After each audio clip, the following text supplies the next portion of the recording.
Welcome to the OCVarsity Baseball Dugout Show. My name's Carlos Arias. I'm here with Mr. Friday Night himself, Steve Fryer. We're going to talk some baseball, and we got a kid that is dishing out no-hitters. His name's James Kaprielian from Beckman. What's the lowdown on this kid? No, Kaprielian has just been unbelievable lately. All-county last year as a junior, Carlos, and as a lot of you folks might remember, Carlos, you might remember, he's also a heck of a football player, too, for the Beckman team. And, yeah, he's thrown 2 no-hitters, just threw one earlier this week against University in a big game that put Beckman in first place, put him back on top of the Pacific Coast League. So he's thrown 2. He threw one last week, 2 weeks ago, rather, and in between he threw a no-hitter. So his last 3 games, he's given it 1 hit, 2 no-hitters, and 1 hitter for James Kaprielian. When he's on the mound, Carlos, Beckman is unbeatable. So this guy might be all-county is what you're saying? You know, he's got a chance. Yeah, okay. All right, so now the one league I'm hearing a lot about and seems to always be on people's mind is Trinity League. Yeah. I mean, who's going to win this thing? Well, Orange Lutheran's in the driver's seat right now. Last week, they split their 2-game series with Mater Dei. So for the season, Orange Lutheran's in first place by 1 game over Mater Dei. But more importantly, they've won 2 out of their 3 league meetings. And should they be tied, that would sort of determine who goes your #1 playoff rep. Being the #1 playoff rep as opposed to #2 or #3 is important because if you're the #1 team, then what you've got is the guaranteed first-round home game against another league's #3 or #4 or maybe like in a large sort of team. So being #1 is huge, and Orange Lutheran very much in the driver's seat in the Trinity League, Carlos.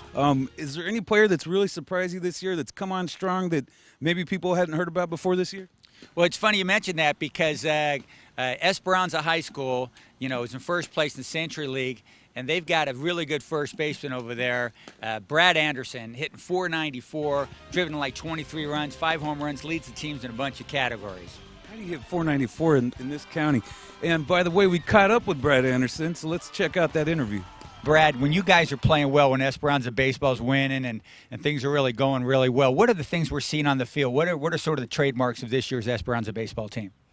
Well, our pitchers, when we do well, they throw a lot of strikes, and we don't get a lot of like walks or anything like that. Infield, our defense is good this year. We're not making errors, and when we're hitting, we're not like taking a lot of strikes and striking out, and we're just going out there and attacking the ball. And we're back. All right, now Steve, let's talk about what playoffs are coming up real soon. Give me the lowdown. What's up? Okay, wild card round games will be Tuesday, May 15th. And then we start with the first round the following Thursday and Friday. They divide the first round up into 2 days. You got your divisions 2, 4, and 6 on the Thursday. The divisions 1, 3, 5, and 7 first round games on the Friday. And then from then on, it goes Tuesday, Friday, until we get to the finals with the top divisions at Dodger Stadium. So a lot of kids getting a chance to maybe make a run at playing at those sacred grounds over there at Chavez Ravine. So a lot of baseball to be played yet before we get to the playoffs, but playoffs are just around the corner, Carlos. I know, I'm just trying to get through the regular season. So many crazy things happening in the last couple weeks. But as usual, you know we got you covered at OCVarsity.com.